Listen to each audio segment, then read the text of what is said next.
Ahí está.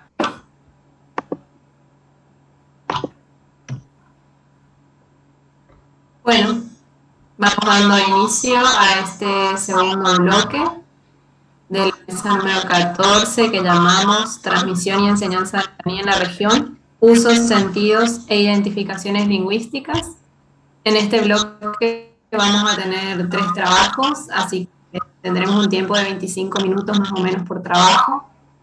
Después abriremos a comentarios generales, así que ahora van a arrancar con la presentación que titularon Un libro bilingüe guaraní-castellano sobre hierbas medicinales, elaborado en colaboración con niños, niñas, maestros y pobladores de 2 parajes rurales de San Luis del Palmar Corrientes, de parte de Carolina Gandulfo, del Instituto Superior San José y la UNE, y Florencia Conde, de CONICET UNE. Dejo, chicas, arrancar.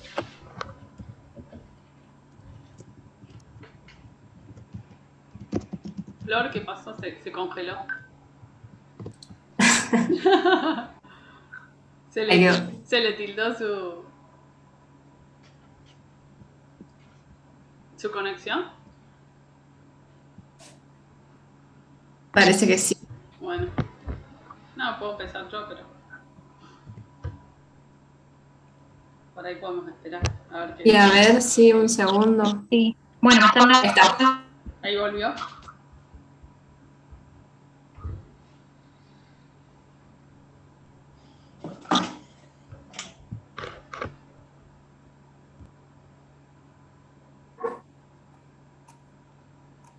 No, ahí cayó del todo. La otra es que empiece María Julia. ¿Sí? Digo, ahí viene Flor, a ver si por ahí reconecta. No nos descuente el tiempo, profe. ¿Viste como en los partidos? Acá el cronómetro.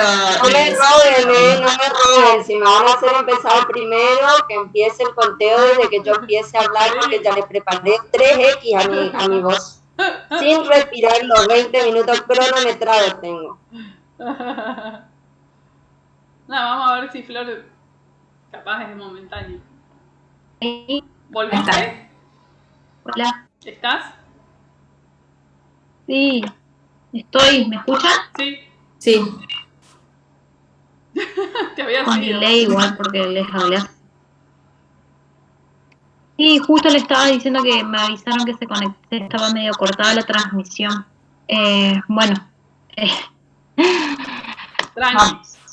No sé si se me tilda. Arrancamos. Pero si arranco así te paso a buscar. Bueno, vamos hoy en esta mesa, este año, digamos, el Engeo, trajimos para compartir con Caro algunas reflexiones en torno al proceso de producción del libro del Pojacá, de las hierbas medicinales en mi paraje, que justamente esta mañana cuando estuvimos reunidos estaban muchos de los protagonistas, ya sea las maestras con las que trabajamos, de las escuelas, están los chicos que se encargan de la edición y el diseño,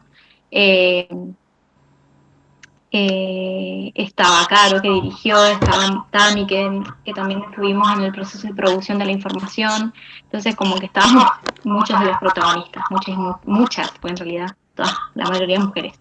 Y particularmente acá lo que queremos, la mayoría mujeres, dije sí, porque estaba diciendo muchos por Ramiro, pero en realidad Ramiro, bueno, y los chicos, ¿no? Los nenes. Muchas.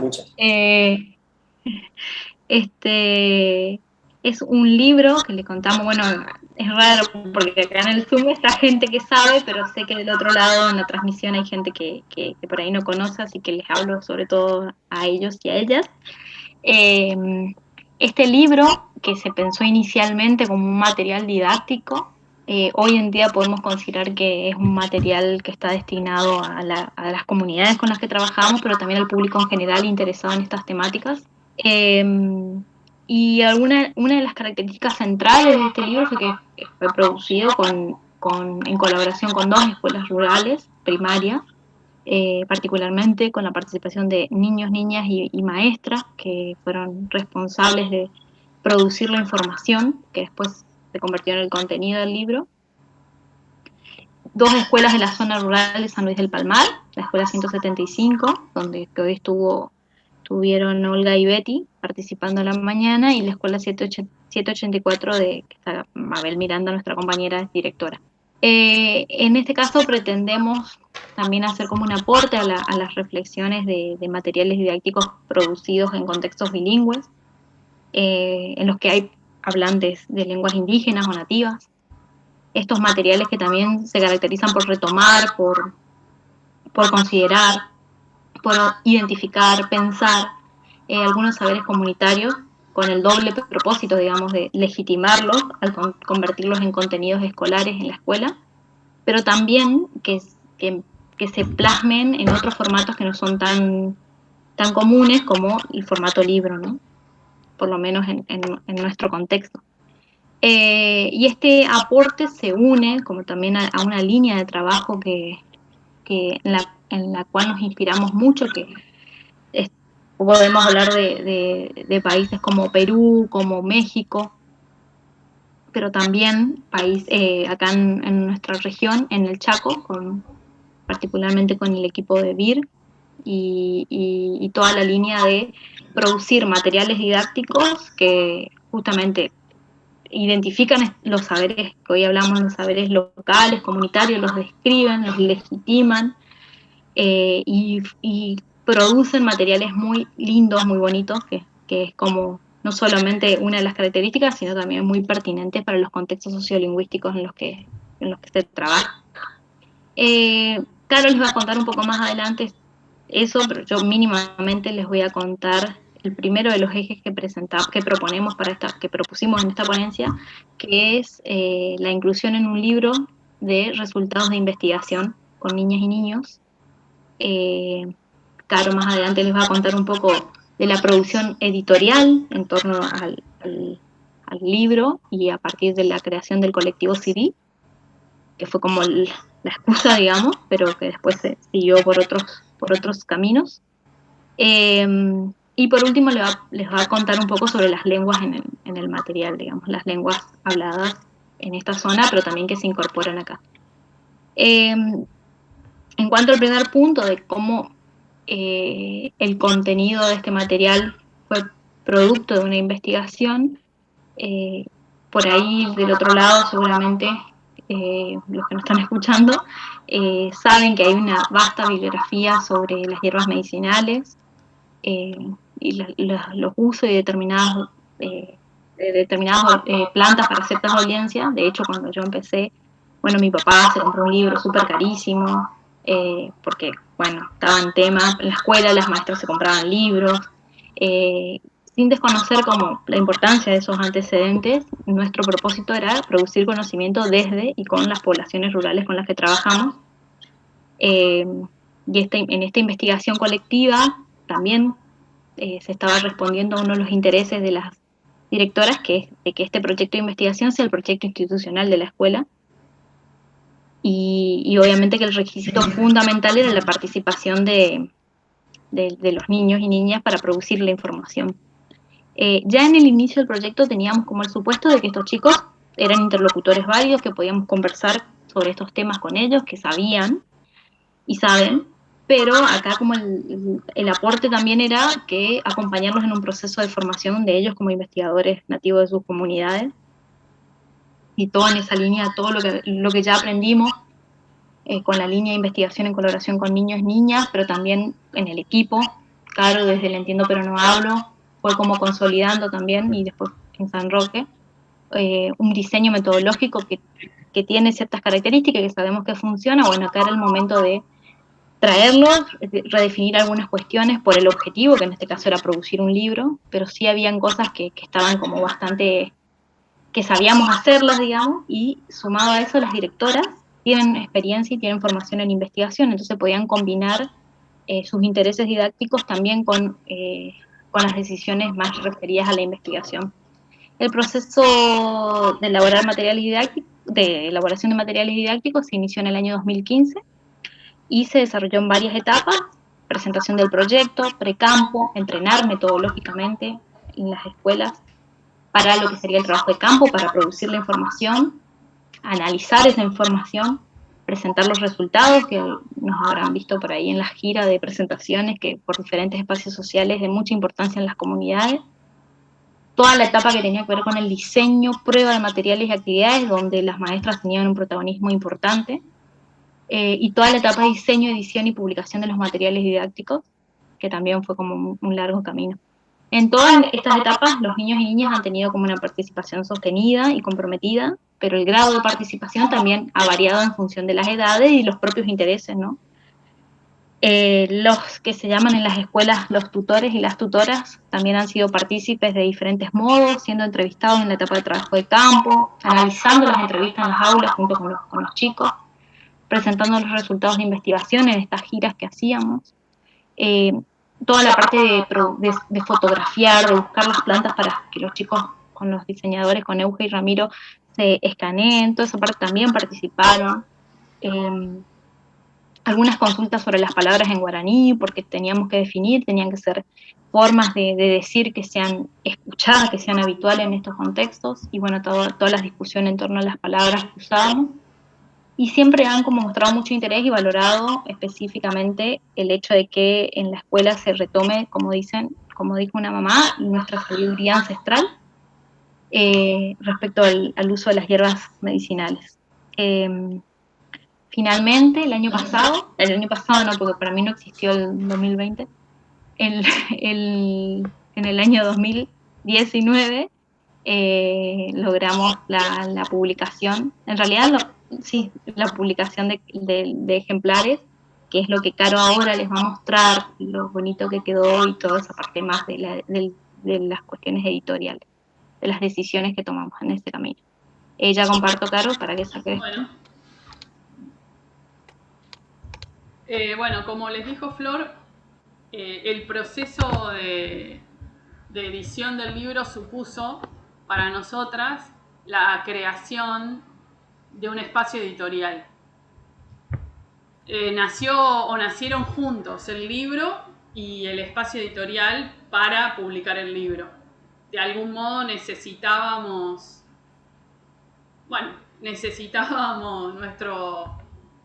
nuestra editorial para hacer este libro, y fue así que nacieron conjuntamente. La editorial le llamamos Colectivo Siri Ediciones, un poco emulando el colectivo Huichillo Met de Chaco también, que es un colectivo editorial autogestionado y que buscamos nuestros propios financiamientos, etcétera. Pero lo fundamental para nosotros en este caso, lo que queremos contarles, tiene que ver con la política editorial, es decir, con lo que nosotras consideramos fundamental a la hora de la publicación, y por eso quisimos hacer una editorial nosotras, ¿no? Entonces creemos que, por ejemplo, ¿no?, como postulados o ideas que tenemos, que las formas, el diseño visual, también es contenido, ¿no? Y es un contenido que queremos también, en algún sentido, ser autoras de ese contenido. Entonces nos parecía que muchas veces cuando entregás tu material a una editorial, que se ocupa de una parte que nosotros consideramos fundamental.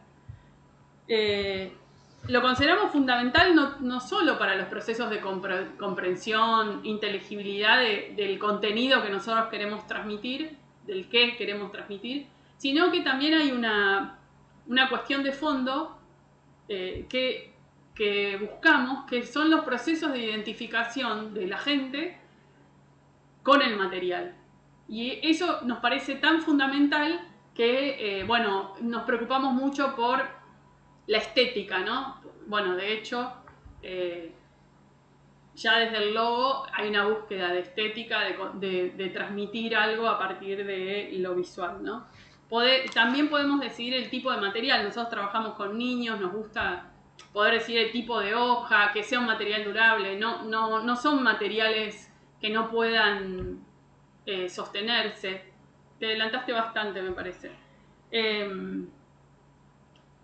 Voy a poner un ejemplo simplemente, por ejemplo, de cómo trabajamos con las imágenes, que ahora podés ir. Ahí hay un material elaborado por las maestras y los niños en una de las escuelas que trabajamos, que usan bueno, la plantita viva, digamos, para hacer su dominó, etc. A partir de un trabajo de intercambio con los diseñadores, que bueno, también Ramiro y Eugenia no son cualquier diseñador, ¿no? Como que también creemos que pueden trabajar o podemos trabajar en conjunto con ellos porque tenemos y compartimos ideas. Esta idea de que la estética es política, ¿no? Es decir, la estética promueve, provoca procesos identificatorios que tienen que ver con poder identificarse con algo bello, ¿no? Con algo que a mí me guste ser, porque eso es mío, ¿no? Bueno, en este proceso, vamos a ver solo un ejemplo de cómo llegamos a pensar, los diseñadores propusieron la idea de escanear, un poco también dialogando con lo que se veía que la gente producía, en este caso las maestras. Sí, podés pasar, Flor. Entonces trabajamos en conjunto los diseñadores con los niños, las maestras, los investigadores, en este proceso de una producción de una imagen que fuera bella, pero que también respondiera a lo que buscábamos, que era que se pudieran identificar las plantas, que, bueno, no es una foto, no es un dibujo, le da una calidad estética al trabajo y una funcionalidad para lo que nosotros buscábamos, ¿no? Avanzar. En ese proceso hicimos como una especie de primer, sí, experimento podemos llamarle.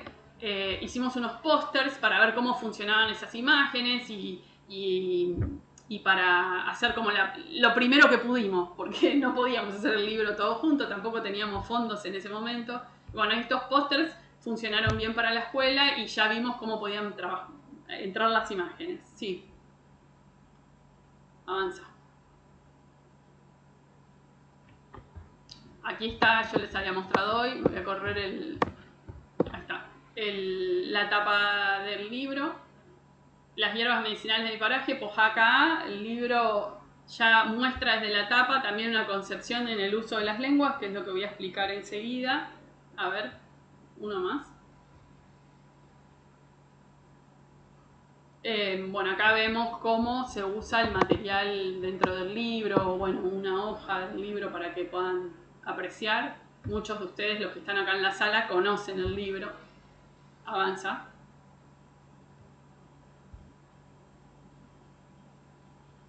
Aquí vemos otro. Y antes de avanzar, voy a introducir la idea o el último punto que queremos compartir con ustedes y que a mí me pasaba cuando escribí esta ponencia, que está mejor escrita de lo que lo voy a poder contar. Pero hay algo cuando producís un libro, cuando sos parte de un grupo tan grande que produce un libro, que lo sentís tuyo, lo sentís de todos y al mismo tiempo parece que tiene su vida propia, ¿no? Hay algo que te separa. Y entonces, en este momento, que estamos así, en ese proceso, podemos volver al objeto y mirarlo con cierta distancia. Si bien yo me siento protagonista de haber tomado algunas decisiones respecto al uso del guaraní y del castellano del libro, también a su vez siento que estoy descubriendo cosas que el libro me dice sin que yo hubiera tenido tanta conciencia al momento de tomar las decisiones respecto de cómo incluir el castellano y el guaraní. Nosotros definimos este libro como un libro bilingüe guaraní-castellano a lo correntino. Y en ese a lo correntino, bueno, entran muchas cosas, pero sobre todo una búsqueda. Y es la búsqueda de la pertinencia. Esa categoría nos está sirviendo mucho para pensar en este momento. ¿Cómo producir un material que sea pertinente? Que se construya y que se haga pertinente en el momento en el que el libro se va elaborando, se va pensando y se produce finalmente. Respecto de la lengua y de las lenguas y del ingreso del guaraní y el castellano en este libro, consideramos sin duda los aspectos sociolingüísticos que venimos describiendo, que venimos escuchando. Hemos tenido muchas reuniones entre las maestras conversando acerca de cómo tendría que estar el guaraní en el libro. Nunca hubo duda de que el libro iba a tener guaraní, pero no se sabía de antemano cómo era que iba a tener guaraní. Eso me parece que es algo importante. O sea, no teníamos claro de antemano. Y de algún modo hay un diálogo entre nosotros, lo que pensamos, la realidad, lo que vamos viendo, conociendo, y el libro en sí mismo, ¿no? Con toda la búsqueda estética que les dije antes. Y hay un aspecto fundamental, que es el que empezamos a concebir y esto es un aspecto también nuestro, en nuestro pensamiento, empezamos a concebir a los lectores, a los hablantes de guaraní, a los correntinos, como potenciales lectores de un libro bilingüe. Y ese es un lector que no... Hoy Vira hablaba del hablante nativo idealizado. El lector de guaraní no sabemos quién es, no sabemos cómo es. Nos cuesta mucho pensar en una definición acabada. Muchas veces yo escuché profesores de lengua, el otro día escuchaba a una colega, hay que tener muy claro el destinatario del libro. El destinatario del libro nosotros creo que lo fuimos construyendo, lo fuimos imaginando a partir de todo lo que nosotros hemos venido caminando. Entonces hay 4 aspectos que quedaron plasmados en el uso del guaraní y el castellano en este libro. Uno es usar las lenguas sin traducirlas. En ninguna parte del libro hay traducción, ni del castellano al guaraní, ni del guaraní al castellano. Eso ya es una apuesta grande. No hay glosario, no hay traducción. Otro aspecto.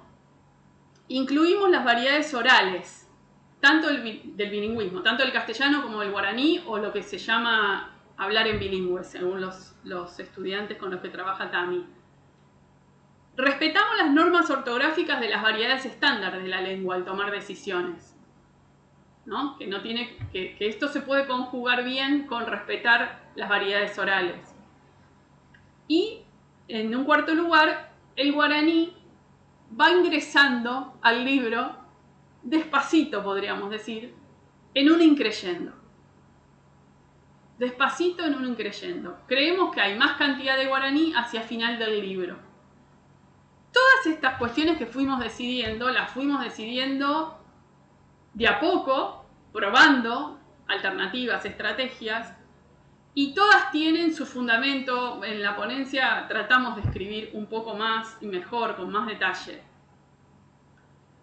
¿Por qué buscamos no traducir las lenguas? Pensamos que de este modo, de algún modo, nuestro bilingüismo está plasmado del modo que se vive, que se habla, que se usa las lenguas en nuestra provincia. Incluir las variedades orales supone una gran discusión, pero supone recuperar ese continuum del que hablábamos hoy, que entren tanto las variedades orales como las escritas, porque también están las variedades estándar, se han respetado en algunos aspectos, pero las variedades orales recuperan la manera en que la gente habla y dice y usa las lenguas, sin tener la preocupación por la normativa o el buen hablar. Y esta idea de que el guaraní entra despacito y se va quedando, pretende ser, nuestra palabra era, seamos amables con el lector o la lectora que se encuentre con este libro. Y teníamos como una gran expectativa, que aquella persona hablante de guaraní, que considera que no está alfabetizada, que no puede leer, pueda encontrarse de golpe leyendo en guaraní y pueda sorprenderse a sí misma viendo que puede, dándose cuenta que puede entender el guaraní. Tampoco buscamos una transparencia perfecta. ¿Qué quiero decir con esto?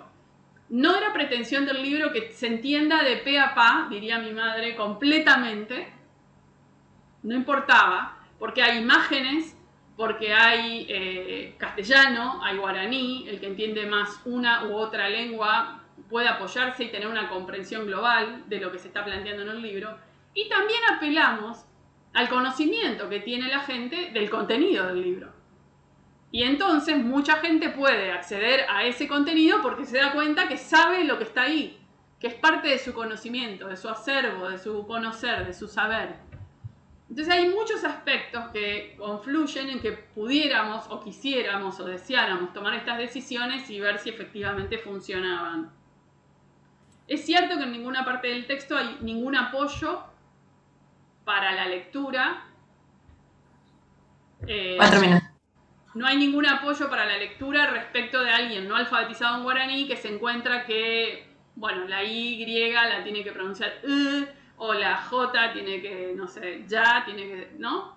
la J, la H, en fin, algunos grafemas del guaraní que se pronuncian como en el inglés, digamos así, pero no como en el castellano. Y con 2 o 3 tips de ese tipo, un hablante de guaraní, tal vez no alfabetizado en castellano, puede acceder, la verdad, rápidamente. Todo eso al texto y a la lectura. Hemos hecho algunas observaciones del uso del material, de cómo la gente empieza a usar el material. Nos agarró la pandemia y no pudimos hacer un trabajo en las escuelas con el material. Ese es como un trabajo pendiente. A ver si estas ideas o estas hipótesis que están plasmadas en el libro, ver cómo funcionan. Si efectivamente funcionan como pensamos o aparecen otras cosas que también los libros producen y que sorprenden, ¿no? Y se desconocen. Así que bueno, estamos empezando, digamos, con esta presentación que escribimos. Pretendemos empezar a como sistematizar, a ver qué nos dice este libro de las decisiones que tomamos colectivamente en su momento, ¿no? Hasta aquí.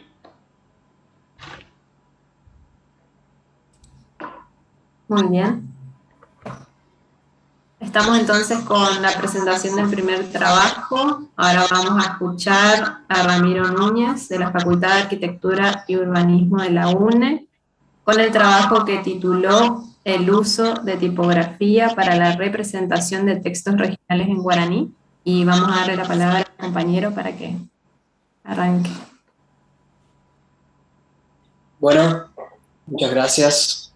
Espero que se esté compartiendo. Se ve bien, sí. Bien. Bueno, mi exposición tiene mucho o todo que ver con lo que acaban de contar Caro y Flor.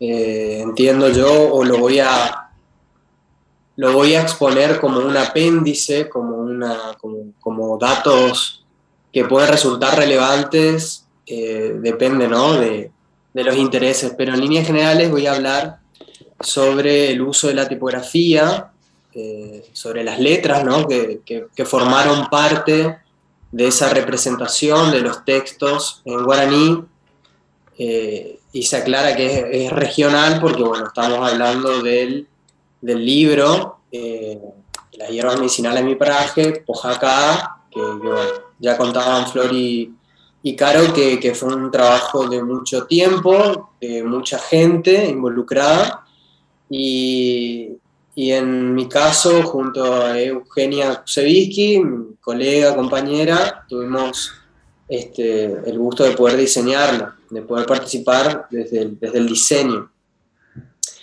Voy a tratar de hablar un poco para la gente que puede estar en el tema del diseño y para la gente, para el público general que entiendo, no, por ahí hay algunas cuestiones técnicas que no va a saber distinguir.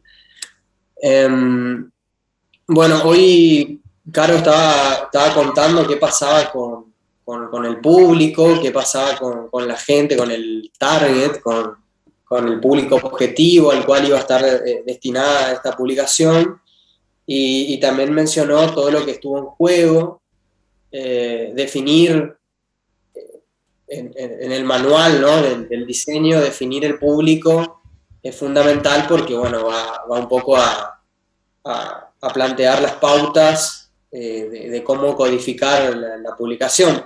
Pero en este caso fue muy complejo el abordaje. De hecho, si bien estaba destinado a un público infantil, de estas comunidades de San Luis del Palmar, terminamos en idas y vueltas y finalmente decidimos hacerlo pensando en algún lector ideal, adulto, joven, cualquier persona que esté interesada en la temática, pero yo creo que el condicionante más importante era este abordaje en guaraní, que la persona que lea pueda tener un acceso a la lengua, ¿no?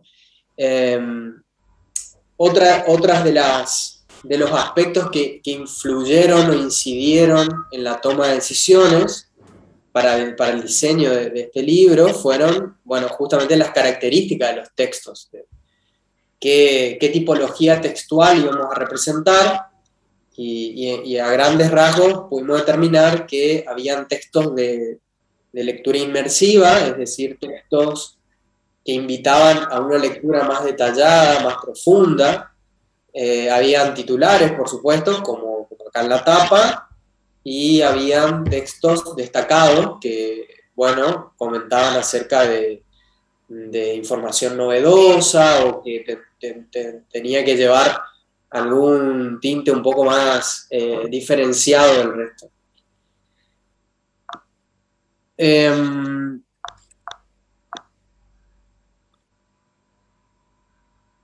Abro también un paréntesis dentro de este gran paréntesis, que es la lista de diseño, para comentarles acerca de algunas cuestiones que tienen que ver con la gramática de la lengua guaraní. Entiendo que hay mucha gente acá en la sala que probablemente esto ya lo sabe, pero bueno, estoy hablando por ahí para quienes no, y porque también, hablando de esto, ustedes van a poder entender algunos aspectos que son claves en la decisión del diseño o la elección tipográfica, o la elección de la letra para representar textos de lenguas que por ahí no son comunes, como el caso de... Esta gramática guaraní plantea una es decir, un alfabeto que consta de 33 letras, ¿sí? Es el set básico mínimo para poder representar la lengua. Ahora, el tema está en cómo se combinan esos signos, y es ahí el meollo, o es ahí por ahí el puntapié a la problemática. Este alfabeto, bueno, consta de 12 vocales, entre orales y nasales. Las nasales se representan con este sombrerito de la ñ, técnicamente es una tilde, pero yo le digo sombrerito de la ñ porque me parece más universal. Consta de 15 consonantes, ¿sí? Y entre ellas no sé, me parece que es uno de los protagonistas, el Pusó, digo, en lo que hace a la caracterización o al diferencial entre otras lenguas. Este Pusó es una consonante glotal que bueno, viene a representar una pausa en la oralidad, en la lectura, es un corte momentáneo en la palabra. Y finalmente, también como aspecto característico, el guaraní presenta 6 digramas. Digramas porque son 2 signos que representan un solo sonido, un solo fonema, y del cual, para quienes estamos en el mundillo tipográfico, puede resultar de interés porque podemos valernos de esto para exaltar esta característica particular.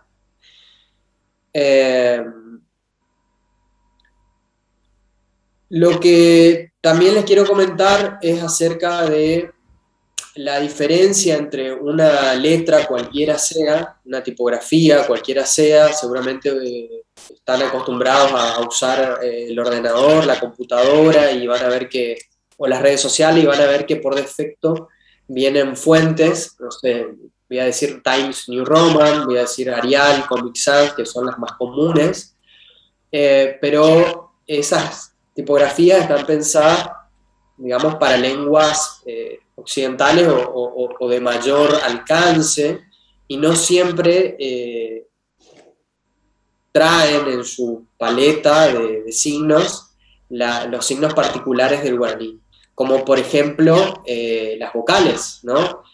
Por proximidad con el portugués estamos acostumbrados a ver la A, la O, pero por ejemplo la U, ¿no? O la I nasal a veces no viene. Y seguramente cuando quieran escribir en guaraní se van a encontrar con esa situación. Hay un pequeño número reducido de fuentes, de tipografías que están pensadas o que mínimamente traen estos caracteres, por ejemplo la alegrella que fue utilizada en el libro, pero no todas, como la alegrella, están diseñadas específicamente para la representación del guaraní, como es el caso, puse un ejemplo de Andada Pro, de Carolina Giovannoni. una colega que bueno, ha hecho mucho por abrir cursos en esto, y lo particular es que, a diferencia de otras que pueden tener los signos, está pensada la fuente para que muestre de mejor manera esa combinación de signos particulares. Acá a su izquierda, espero se vea el cursor, estoy mostrando la comparación entre la alegrella, que es esta a la izquierda de mi pantalla, y la andada, que es la que figura acá en la derecha. Fíjense cómo el Pusó, en esta fuente que está específicamente diseñada para el guaní, funciona mejor, porque está pensado para este espacio, está pensado para representar ese momento, y si bien la alegrella trae, pero por ahí no funciona tan bien como en el otro ejemplo. De todas formas, utilizamos la alegrella porque hasta no hace mucho, para uno adquirir o tener la licencia o tener los permisos para usar la andada, necesitaba comprar la licencia. Bueno, como estuvo contando Caro, este proyecto fue hecho a pulmón y con fondos acotados, entonces tampoco podíamos darnos el gusto de tener esa licencia. Ahora sí, ya está en modo abierto, se la puede adquirir, pero en ese momento no, por eso se optó por la alegrella. Esta fuente fue pensada para los momentos de lectura inmersiva, es decir, estos momentos, fíjense, donde hay una lectura un poco más prolongada que en el resto de los textos. Funciona bien, tiene un buen rendimiento, es muy agradable, cumplía con los requisitos, por eso se puso en uso. La misma alegrella fue también utilizada para los títulos, ¿sí? Para los títulos de portada y de portadillas de capítulos, como es el ejemplo que estoy mostrando. Lo particular de este caso fue que decidimos redibujar, ¿no?, a modo expresivo, para que, bueno, haya como un diferencial, y también para poder mechar con el relato de la ilustración, para establecer un vínculo entre la tipografía y la ilustración. Decidimos que por ahí esta instancia podía funcionar como mediadora, ¿no? Entonces usamos la base de la alegrella y la redibujamos. Y por último, voy a hablar de la seño correntina, que es la segunda tipografía que nosotros seleccionamos para representar este libro, pero a diferencia de la alegrella, la seño correntina no tenía los caracteres del guaraní. En este caso iba a representar los destacados, es decir, esa información que iba a resultar curiosa, tenía que tener un tinte particular, y la seño correntina lo que nos permitía era tener, reunir esas características, y además el diseño, en la concepción del diseño, se tuvo en cuenta los gestos y los rasgos de la escritura de las maestras en el aula. Y nos parecía priorizar esta característica antes de todo esto que yo vengo comentando, de que tenga o no los caracteres guaraní, porque nos parecía muy importante que los peques, estas personitas que estaban leyendo el libro, que se estaban interiorizando, tengan como un guiño para esta primera lectura o para este acercamiento con una publicación de esta característica. Así que en este caso se priorizó a riesgo de estos vaivenes tecnológicos, y lo que se hizo fue suplir, es decir, manualmente cambiamos los signos en donde no había, agregamos donde no había. Por ejemplo, ahí estoy mostrando el PTI, es PTI, y la I latina no traía la tilde nasal, el sombrerito de la Elvis, así que bueno, la fuimos agregando en todo el recorrido. A modo de conclusión, a mí me parece que este trabajo, que este abordaje desde el diseño político, como decía Caro, donde uno decide cosas, donde uno categoriza, donde se dejan de lado aspectos para priorizar otros. Nos parecía que era interesante rescatarlo para tener un antecedente concreto en el espacio guaraní tipográfico. Y yo creo que este antecedente lo que permite es tener objetivos concretos acerca de futuros proyectos y espacios de posibilidad. Estas futuras propuestas seguramente van a atender a estos usos que fui tratando de contar, que son muchos. Hay necesidad de tener tipografía específica para el guaraní, hay necesidad de tener tipografía para textos destacados, que pueden ser en estas publicaciones o en otras, de fines comerciales, de fines académicos. Hay necesidad de tener tipografía que pueda contar, de que pueda tener una voz que se acomode a las distintas funciones. Por supuesto que la tecnología es extremadamente importante, y con tecnología no solamente me refiero a los softwares, es decir, al diseño del archivo de la fuente o de la fuente misma, sino también a plataformas que nos puedan permitir representar el guaraní. Por ejemplo, en el celular habrán visto que la I nasal no se puede, porque bueno, los celulares vienen configurados de esa manera, o los teclados no traen estos signos. Entonces ahí también hay un condicionante, hay una limitante, pero bueno, creo que es tarea de quienes estamos en este tema ir resolviendo esas cuestiones. A mí me parece importante tener presente el tema de las licencias, es decir, los permisos. Si yo estoy tratando de trabajar para una comunidad que evidentemente, en la que evidentemente urgen este tipo de herramientas, yo creo que estaría bueno pensar en licencias abiertas o que permitan algún tipo de intercambio para estos proyectos que son de fines académicos y que por ahí los fondos no son los que uno quisiera.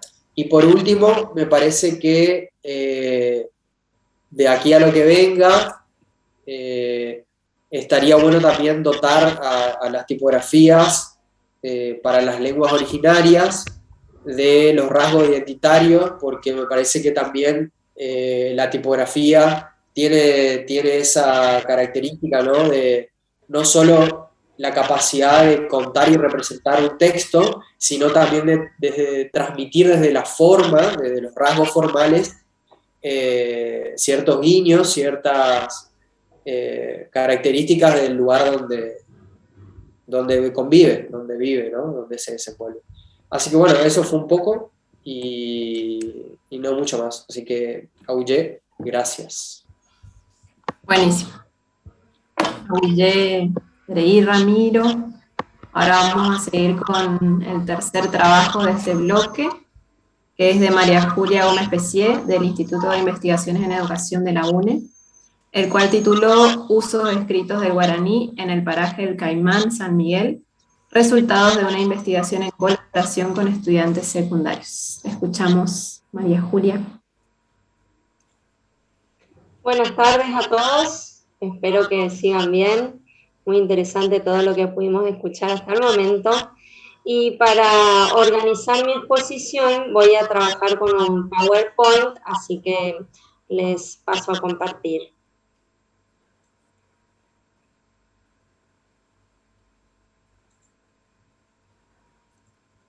Bueno, Tamara ya dijo el nombre de esta investigación, que es los usos escritos en el paraje, los usos escritos del guaraní en el paraje El Caimán.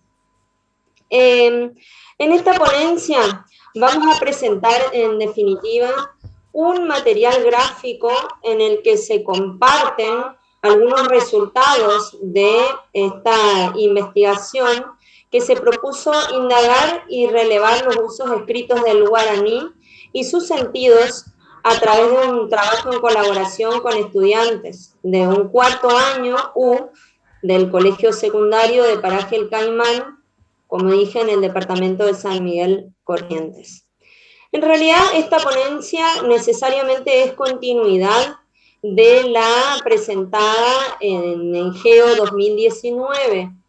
En aquella oportunidad yo compartí los resultados o los avances de los 3 primeros talleres que realicé efectivamente con los alumnos al momento de presentar esa ponencia. Y en esta oportunidad ya terminé el trabajo de campo realizando 7 talleres más 2 encuentros con los alumnos, y voy a compartir con ustedes específicamente la manera en la que el equipo de investigación decidió hacer la devolución a la comunidad. El trabajo de campo consistió en la realización de 7 talleres que preveían implementar estrategias de investigación en colaboración con la finalidad de documentar si en ese paraje los habitantes emplean el guaraní de manera escrita. Al momento de reunirnos con el rector del establecimiento, asumimos varios compromisos, pero uno de ellos era que al terminar esos 7 talleres, haríamos una devolución a la comunidad educativa. En ese momento no estaba decidido cómo, pero sí sabíamos que íbamos a hacer una devolución a la comunidad. Posteriormente, al avanzar en los talleres, el equipo de investigación toma la decisión de que esa devolución se va a realizar a través de un folleto. Ese folleto fue realizado íntegramente en colaboración con los alumnos, y los descubrimientos que allí se presentan están muy relacionados con los descubrimientos que ellos consideran que hicieron. El folleto, en definitiva, está dividido en 3 partes. Uno es qué descubrimos con esta investigación, cómo hicimos este trabajo, y la parte final, digamos, son algunos ejemplos de los textos recolectados. Siempre una investigación en colaboración supone la constitución de equipos de trabajo. Esos equipos de trabajo fueron conformados tanto con los alumnos, conmigo, o sea, como investigadora principal con los alumnos, pero también yo tuve el acompañamiento de 3 compañeras del equipo de investigación que estuvieron siempre conmigo en los talleres, que son Tamara, Lucía Espínola y Guadalupe Quirós. Como dije, yo formo parte de un equipo de investigación. Ese equipo de investigación lleva años estudiando la realidad sociolingüística de estos lugares, y está establecido que las comunidades son bilingües o ya está comprobado el bilingüismo en la zona. Por ende, yo voy a partir directamente de esa realidad sociolingüística. Lo que deseo demostrar o comprobar yo es avanzar un poco más y ver si los habitantes emplean la escritura. Un detalle importante que debemos destacar es que esa escritura es la escritura como sale, no es necesariamente una escritura que siga una norma gramatical o que tenga un nivel de escolaridad, sino simplemente es aquel hablante que puede establecer una relación con un sistema de escritura, probablemente el castellano de la escuela, y que eso le permita escribir en guaraní.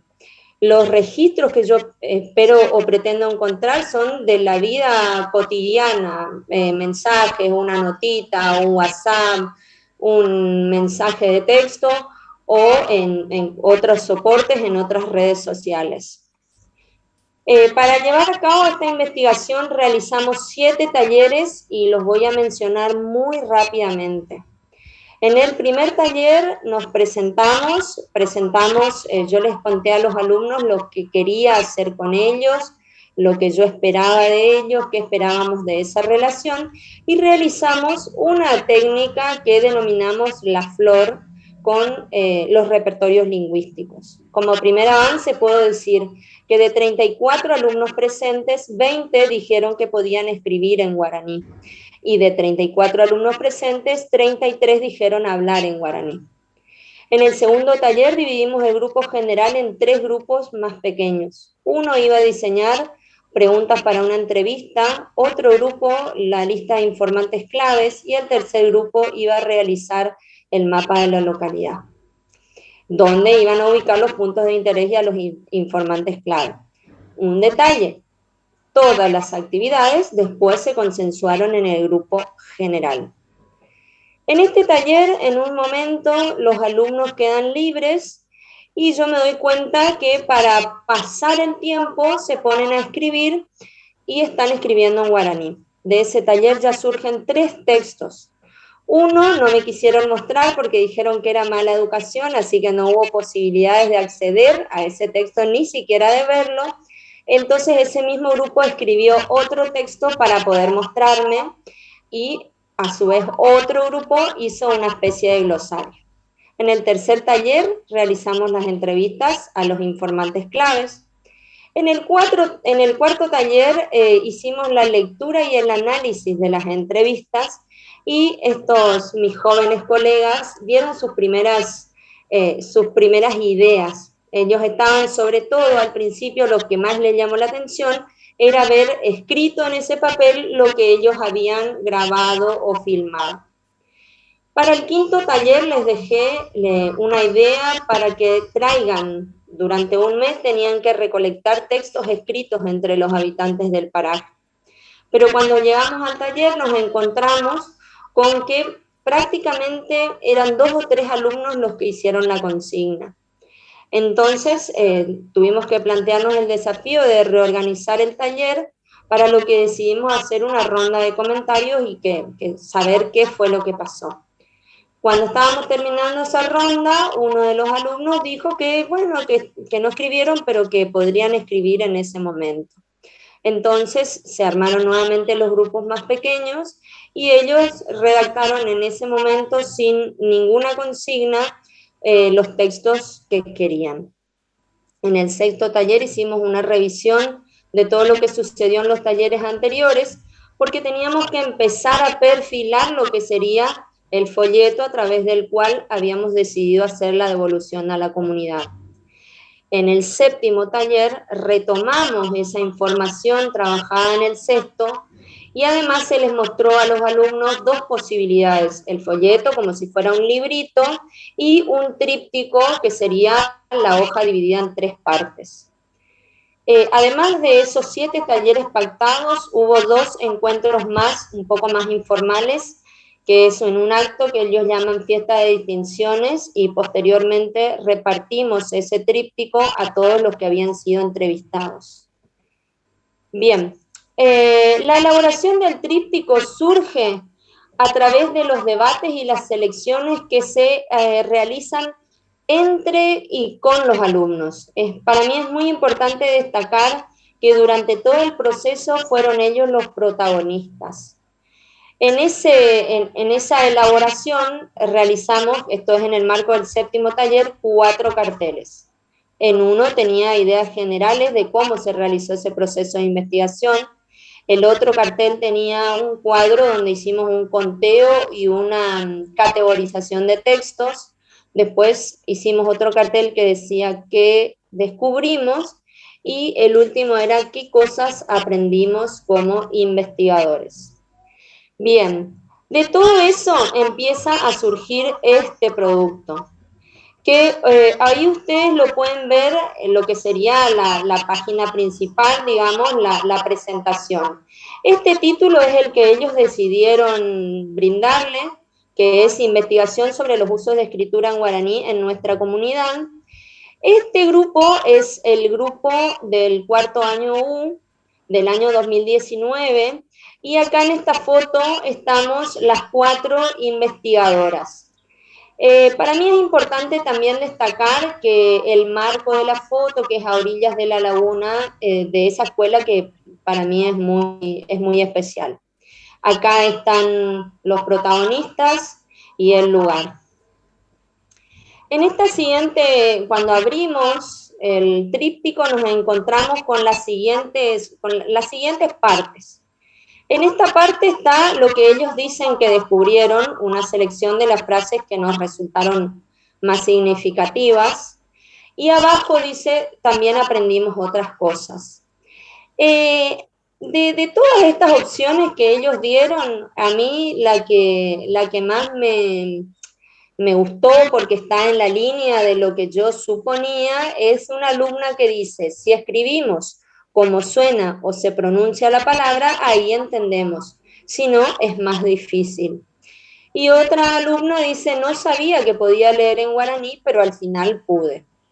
Bien, acá entonces, como les decía, tenemos qué otras cosas aprendieron. Otro detalle importante que estos alumnos empezaron a socializar mucho más, o sea, tuvieron también un proceso de socialización e intercambio dentro de ellos mismos, dentro de los mismos grupos, y ellos destacan eso, dice, socializamos con otras personas y perdimos la timidez.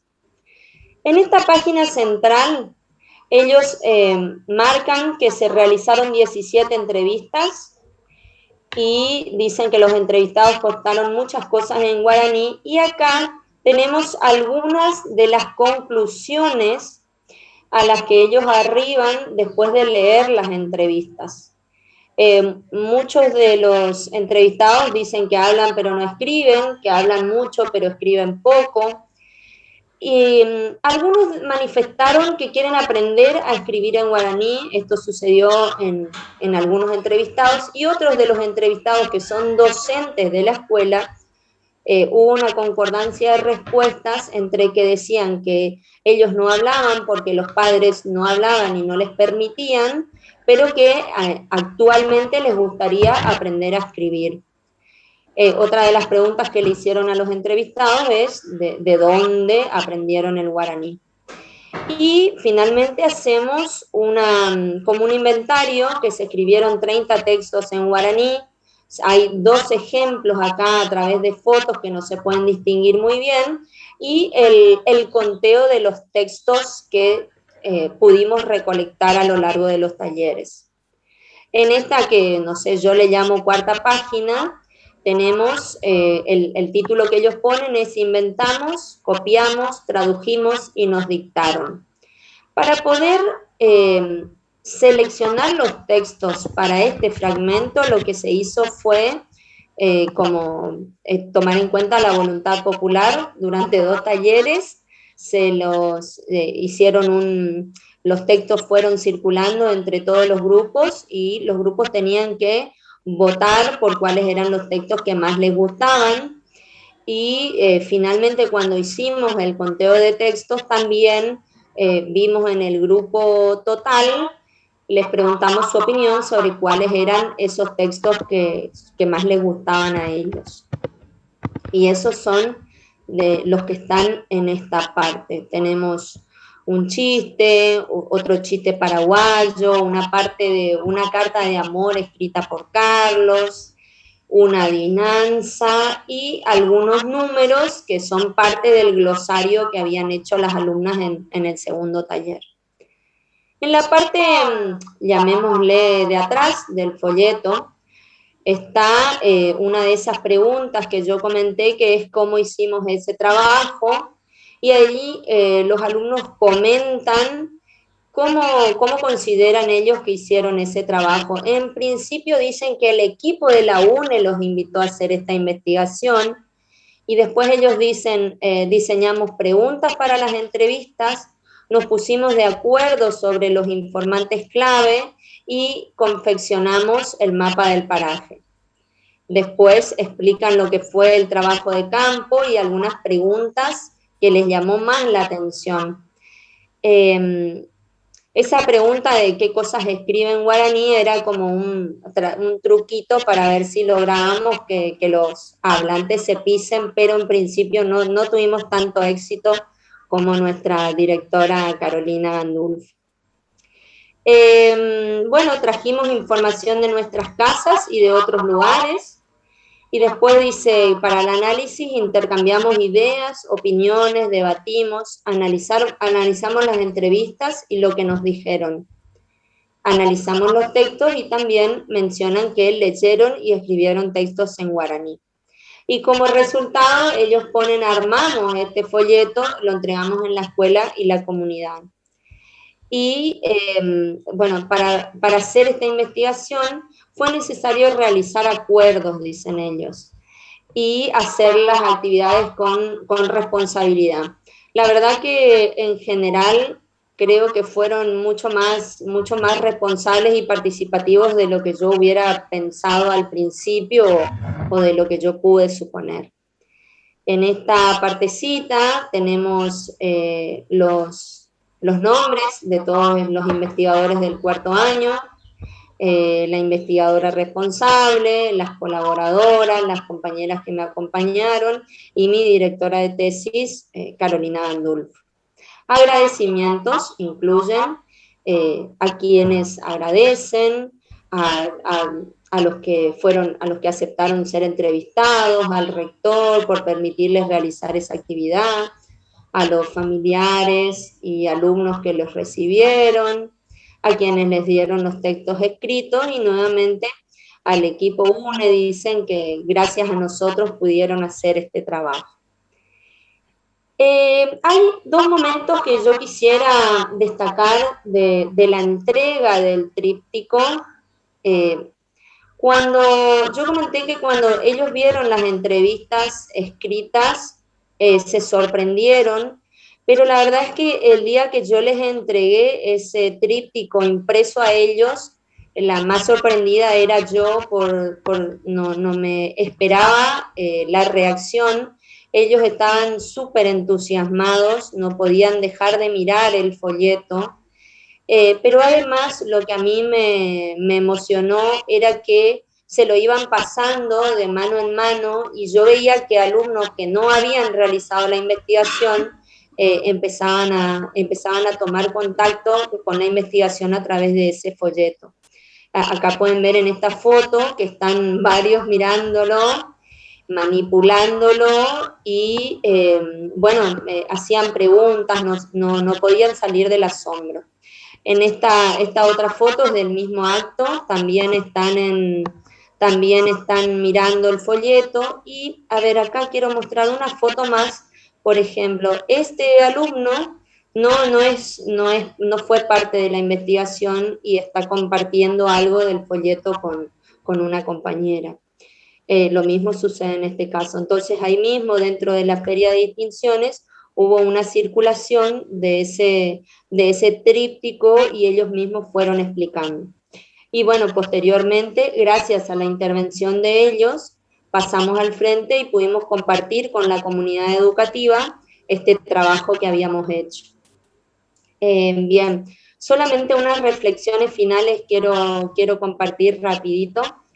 Desde el primer taller nosotros pudimos ver que los alumnos dentro de su repertorio lingüístico tienen al guaraní, como dije, 33 dicen hablar y 20 dicen escribir en guaraní. Ellos pueden escribir para matar el tiempo, para pasar el tiempo cuando lo necesitan, cuando están aburridos, simplemente ellos pasan el tiempo y escriben en guaraní para mostrarme algo a mí.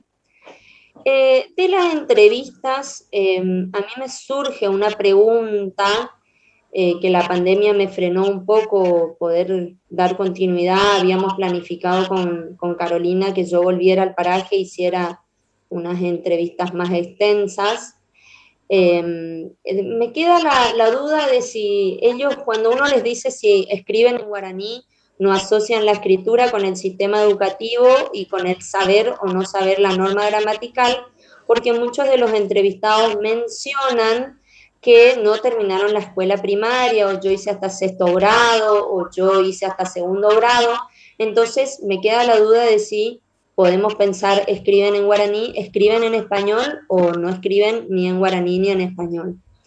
De mis alumnos, de estos alumnos del cuarto U, puedo decir que ellos escriben cuando quieren, ellos pueden escribir cuando quieren y como quieren, cuando tienen ganas. Dentro de eso destaco que la escritura puede ser colectiva, porque cuando conformamos esos grupos de trabajo más pequeños, había uno particularmente que escribía, mientras los otros le dictaban, comparaban y si hacía falta consultaban con los otros grupos. Si queremos para esta investigación un criterio más firme, un criterio cuantitativo, puedo destacar que recolectamos 29 textos más la carta prohibida. Y bueno, para cerrar, nuevamente quiero decir la frase de esta alumna, que es si escribimos como suena o se pronuncia la palabra, ahí sí entendemos, si no es más difícil. Y esta escritura colectiva para mí también se pudo dar porque con las colegas investigadoras generamos un ambiente propicio para la producción. Todo el tiempo les hicimos saber que estamos teniendo un criterio normativo. Y sobre todo era difícil tener un criterio normativo gramatical porque yo no soy hablante del guaraní. Así que bueno, muchas gracias. Espero que hayan podido disfrutar de la presentación de este folleto, que es un orgullo para nosotros. Y bueno, hasta ahí llegamos. Estamos en etapa de análisis todavía. Gracias. Tereí, María Julia, Chavillán.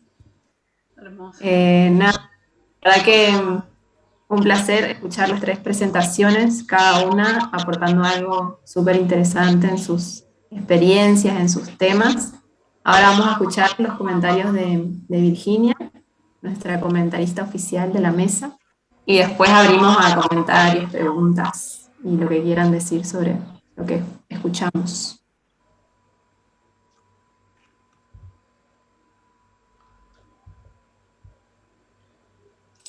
Ahí está Vir, que está con mejor conexión.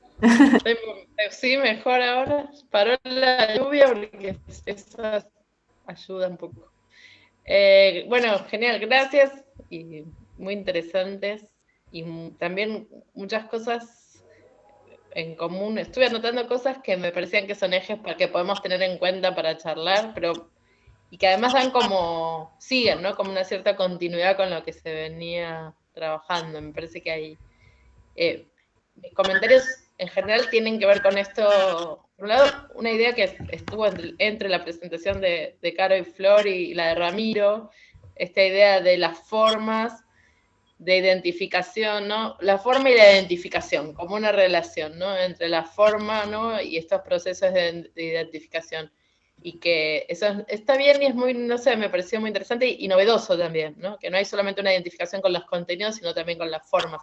En ese sentido, la tipografía, ¿no? Como un recurso que participa en la identificación, me parece que es muy rico y es interesante. Y es, al menos para la sociolingüística, y esto me parece novedoso y está bueno. Como las formas, me parece que es un buen análisis también de los materiales. Muchas veces hablamos sobre que los materiales sean bonitos, pero nos quedaba como un acto de militancia, de activismo, y me parece que haberles dado el vínculo más de pensarlo como parte de los procesos de identificación, me parece que es un hallazgo, está bueno. Creo también que volvemos como el tema del continuum, oralidad, escritura, que se mezcla un poco con esta idea de las prácticas plurilingües, los repertorios. María Julia, recién te escuchaba y volví a pensar a partir de esa última frase de hablamos, de escribimos, cómo hablamos, bueno, un poco sobre los modelos de escritura, ¿no? Esta cosa de lo vernáculo, lo escolar, y pensaba que todavía seguimos aquí, hay muchas cosas para discutir respecto al rol, ¿no? De la escuela en relación con las lenguas en general, no solo con el guaraní, ¿no? Sino en general, y el lugar de las otras hablas, ¿no? Y de las otras escrituras, y la posibilidad, ¿no? Pensando también lo que se habló esta mañana, de pensar como un continuum, así como hablamos de un continuum de prácticas que me parece muy adecuado, al menos para lo poco de la realidad correntina que conozco, del continuum, ¿no? Entre hablas más bilingües y hablas más monolingües, según las circunstancias, según los objetivos, según lo que estamos haciendo. Me parece que respecto de la escritura también, ¿no? Se podría pensar en diferentes tipos, ¿no? De usos de la escritura, ¿no? En un polo de ese tipo. Y que también eso tiene sentido, ¿no? Con las distintas cosas que se hacen con la escritura, no sé. Porque también no hay que, como, me parece que una de las cuestiones es una pregunta, ¿no? Es ¿para qué? ¿Por qué la gente dice, o por qué se habla de la unificación de la escritura? ¿Qué función tiene, ¿no? La escritura. ¿no? De una lengua para que sea unificada, es para que esos textos puedan circular, ¿no?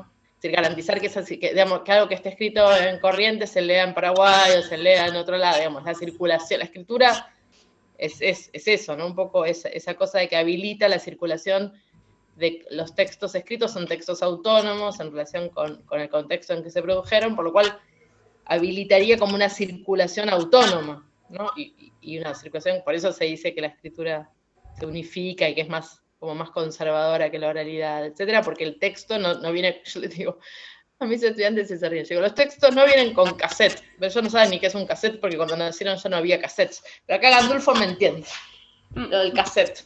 Entonces, no viene con cassette, no viene con una explicación, el texto tiene que funcionar autónomamente, y para que funcione autónomamente esa escritura tiene que ser autor, digamos, tiene que tener los elementos que permitan su interpretación en otro contexto distinto al que se produjo. Medio como Caro decía, bueno, cuando escribí el libro lo solté y tiene su vida propia. Entonces, bueno, una cierta unificación de la escritura permite que esa comunidad lectora sea más amplia, ¿no? Pensaba. Pero esto tiene que ver mucho con un modelo también de cómo se entiende la escritura, ¿no? Que se entiende, bueno, así, y que se enseña, bueno, así se escribe el guaraní, o el castellano, o el wichí, o lo que sea, pero que hay menos reflexión en las aulas sobre diversas escrituras, digamos, sobre la posibilidad, que no hay un trabajo más sobre cómo la gente escribe, digamos, con pluralidad de formas, ¿no? Entonces se trabaja mucho con modelos como de lengua oral, modelos de lengua escrita.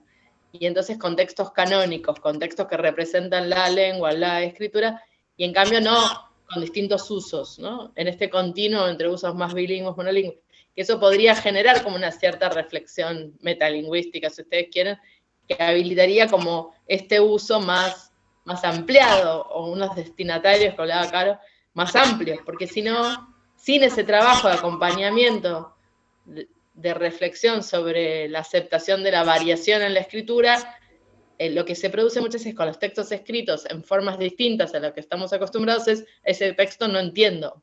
Hay como un bloqueo, como no está escrito en raro, no lo entiendo, no lo puedo usar, ¿no? Entonces, y ahí hay como una tensión, ¿sí? Que me parece que es un eje para pensar, ¿no? Que viene atravesando un poco las tres cosas que ustedes contaron, que yo pensaba que en este eje sobre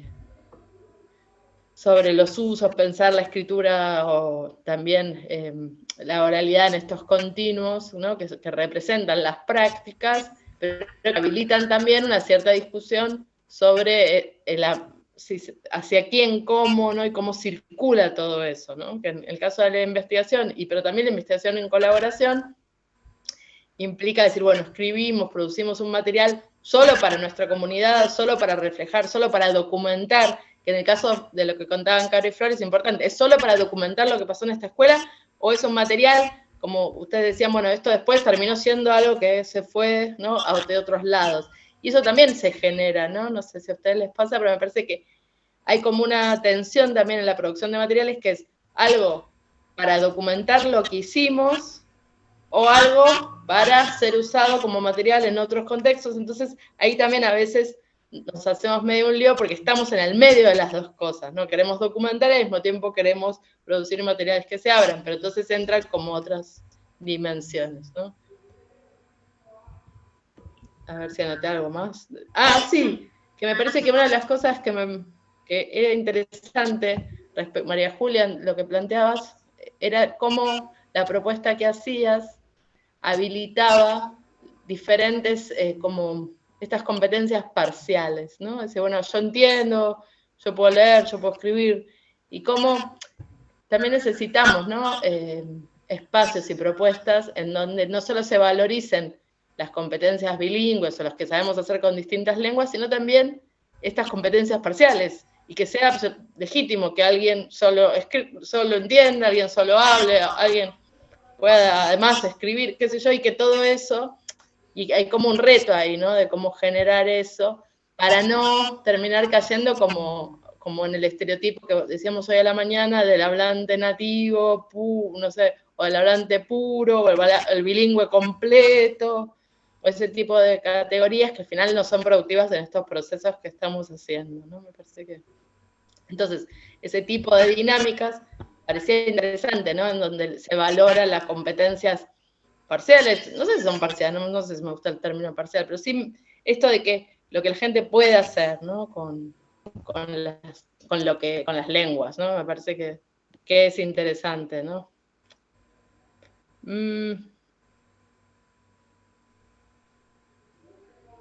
Bueno, por acá nomás, no sé. Había... Sí.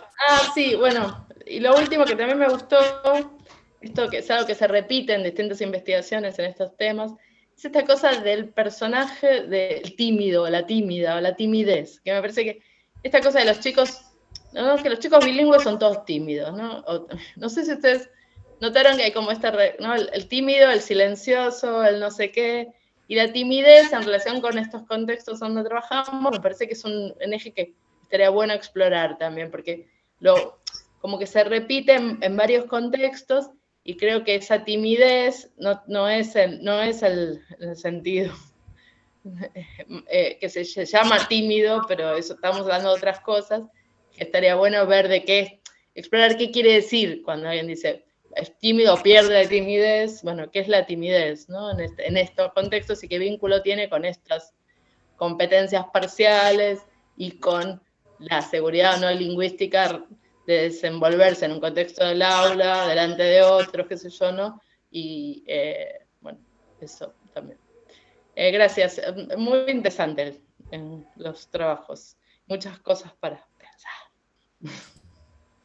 La verdad que todo lo que nos vas diciendo nos deja así como carburando, pensando. Muchas gracias, Vir. Vamos a darle la palabra. Estuvo levantando la manita. Sí, no, que me gusta eso que Vir dijo de la relación forma-identificación, porque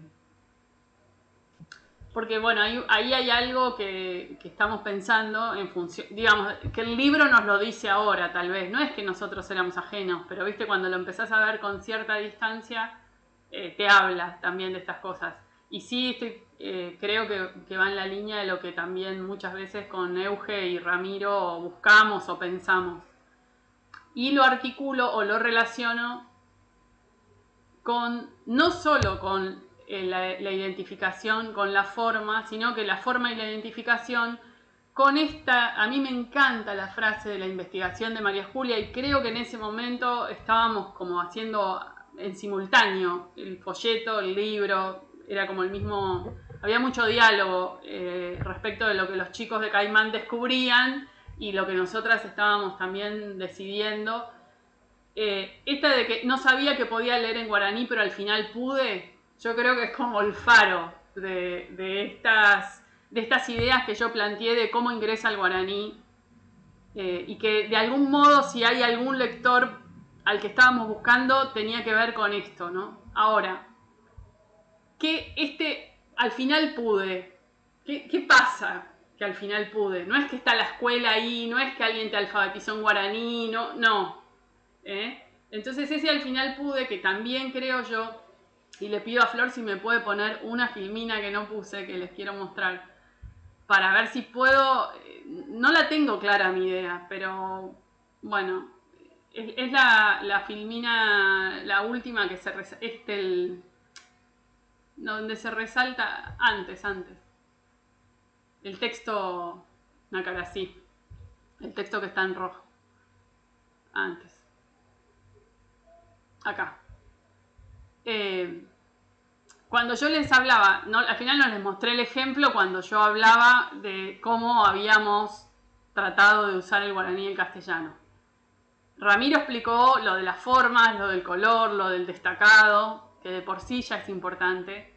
La letra cursiva, que tiene como una aproximación, esto de que hablaba Vir de la morosidad en la escuela, tiene otra aproximación. La letra cursiva supone la escritura a lápiz, supone la maestra llevando el trazo del niño, digamos, tengo una cantidad de, no sé, un mundo de imágenes dentro, corporales, que la letra cursiva te transmite.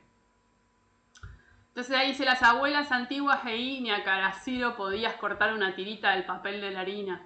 le ponías yerba finita sin el palito, irihuazúquirá, y eso te colocas como una venda en la frente. Y ahí está todo, ¿no? Y va, y fluye en el texto y en el sentido. Y podés no saber alguna palabra, pero hay un sentido ahí que... y por ahí agarraste acá, y sabés que hay algo de la cabeza, que duele la cabeza, en fin. Y si no...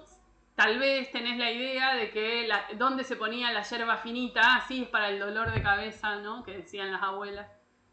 Ni acá, así. Y después, eso puede ser en el destacado con la cursiva, que uno dice, bueno, pero después en el texto normal, ¿no? En la tipografía normal, de nuevo esa mezcla. Y ahí, de nuevo, irrumpe o el bilingüismo o la oralidad está metida completamente, ¿no?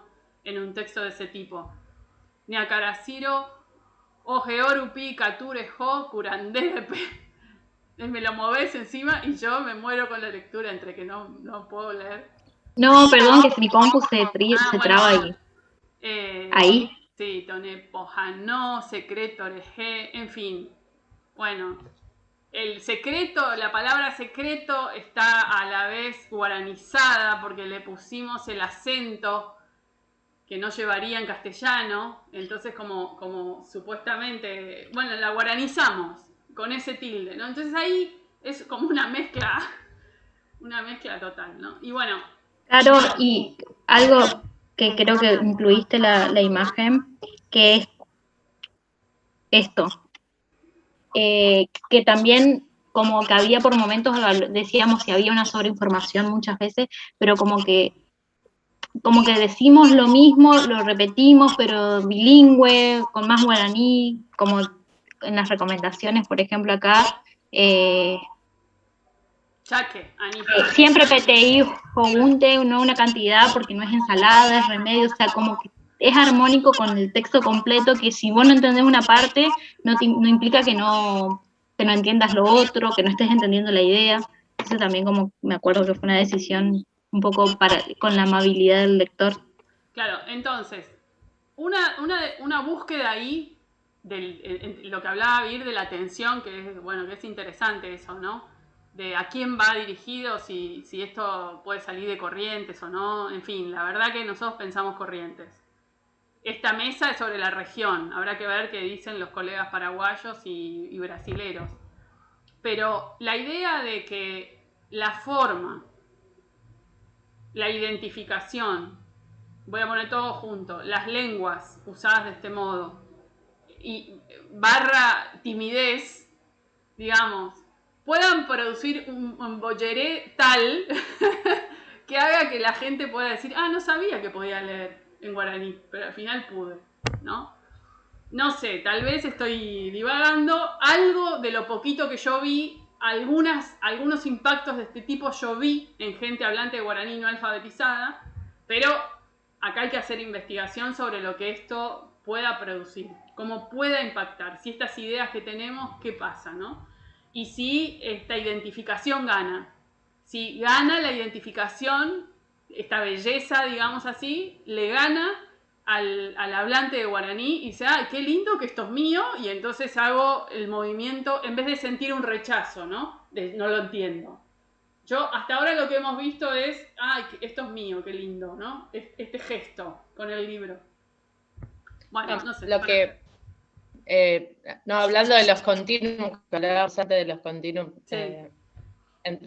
Entre prácticas como más monolingües y prácticas más bilingües, entre la escritura, sí, digamos, más monolingüe y más bilingüe, también hay una cierta cuestión que se ve un poco en lo que estás presentando respecto del continuum entre lo oral y lo escrito, digamos, y una representación, es decir, ese texto en rojo proyecta como una representación de la oralidad más pegada al polo de la oralidad. Entonces, hay como esta idea de la frase esta que mostraba María Julia, de esto si está escrito como lo hablo, ¿no? Esta idea digo, porque del oral lo escrito y escribir como hablo, ¿no? Y entonces ahí se juega, me parece, pero no es que la escritura nunca es fiel a la oralidad, ¿no? Hay todo un proceso de representación, pero lo que sí hay es como operar, ¿no? Más amorosamente, si querés, hacia la oralidad, o alejándola de la oralidad,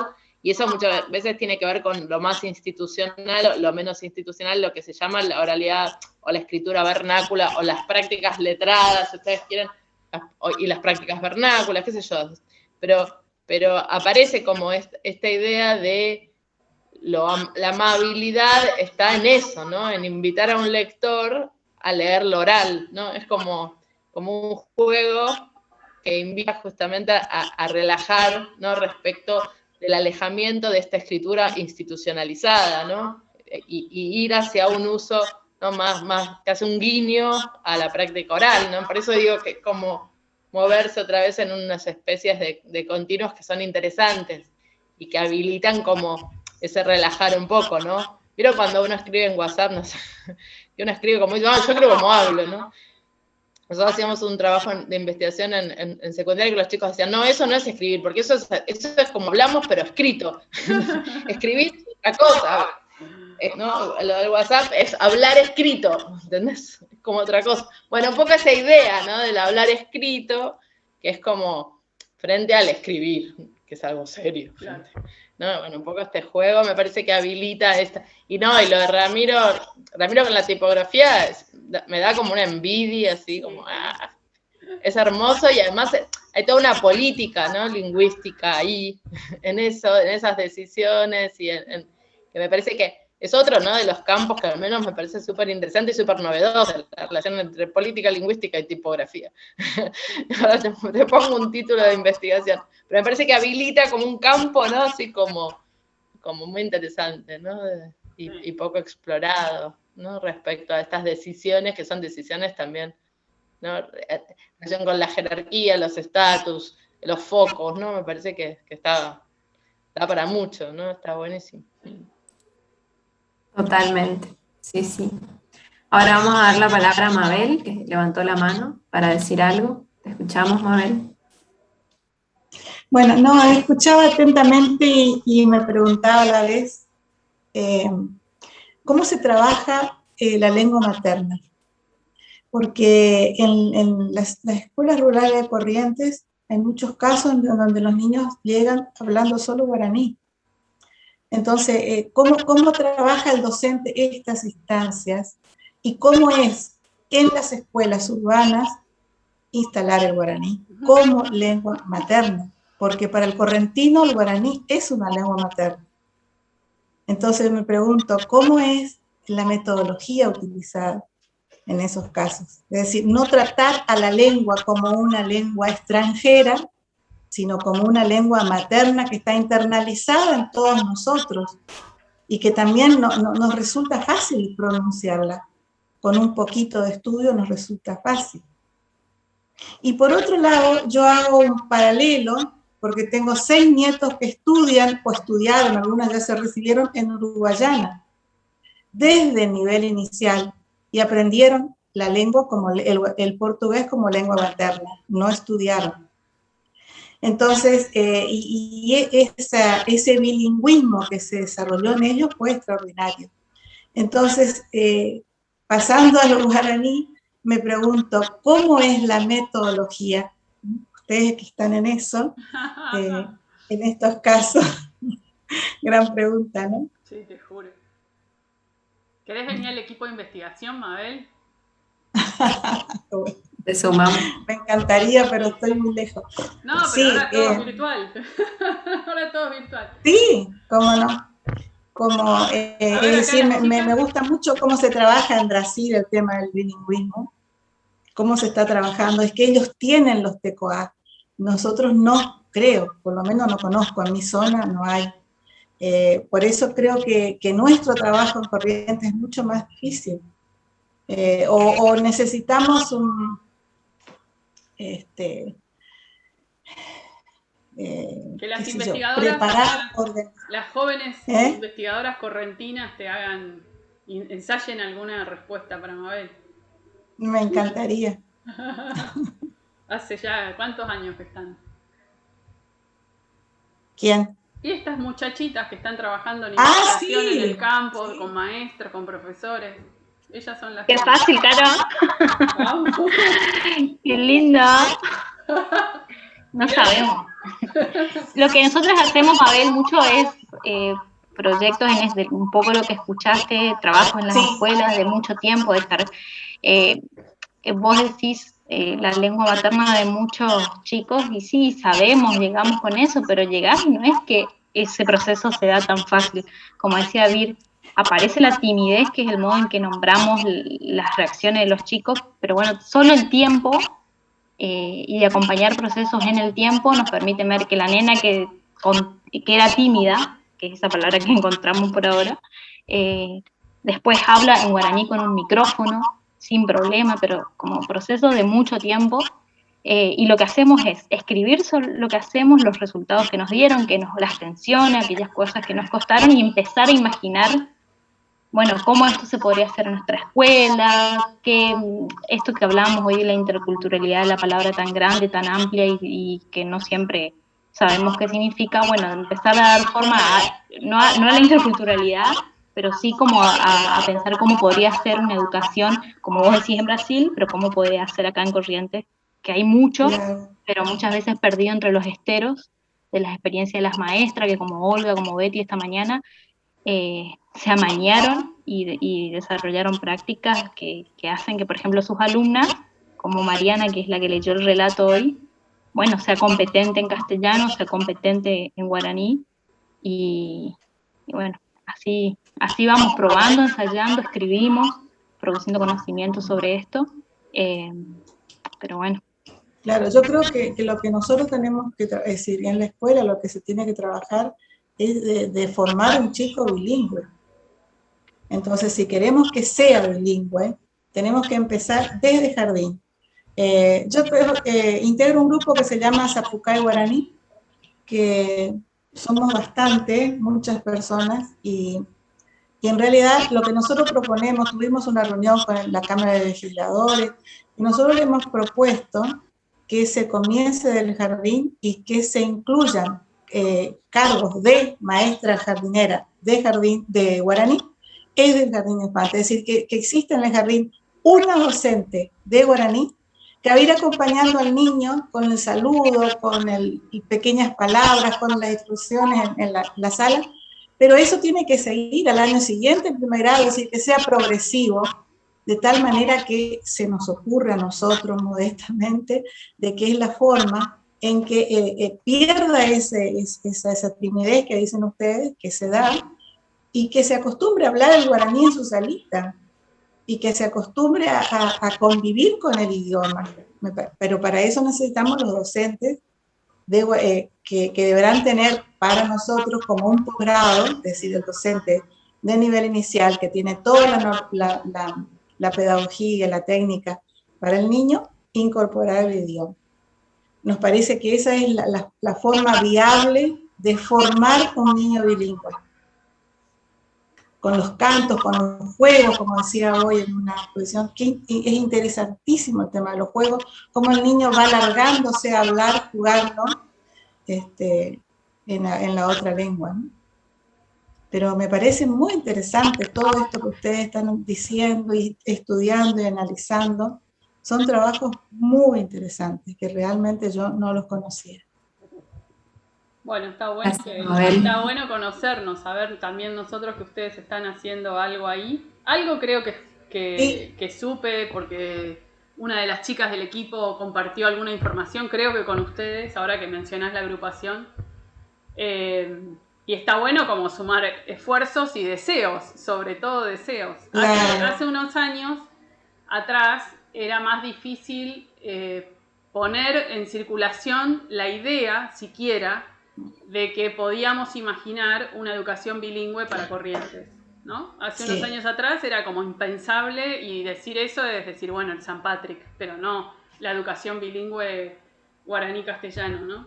Entonces yo siempre era una que decía, tenemos que empezar a imaginarlo, porque si no, no lo podemos inventar tampoco, porque nadie te va a decir cómo se hace, digamos, va a haber que probar estrategias alternativas, y un poco me parece que el planteo que decía Flor es de ir, nosotras creemos mucho en que las cosas se inventan haciéndolas, entonces estamos ahí como investigadoras muy cerca de aquellos que las hacen para ver cómo las hacen, para analizar como yo decía, bueno, este librito vamos a ver cómo funciona y lo que funcione le sacaremos el jugo, digamos, ¿no?